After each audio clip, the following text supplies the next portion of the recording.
Ako'y nakikiisa sa bawat Pilipino sa pagpaparangal sa araw na ito, kasama ang lahat ng kinatawan ng malaking kapulungan ng Kongreso.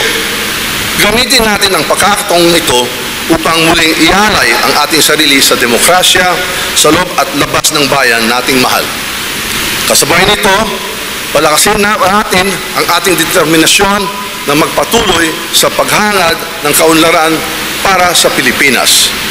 Isang bansa kung saan malaya ang bawat Pilipino na itakda ang kinabukasan na may kalayaan, kapayapaan at kasaganahan. Mabuhay ang Pilipinas! Magandang umaga sa inyong lahat.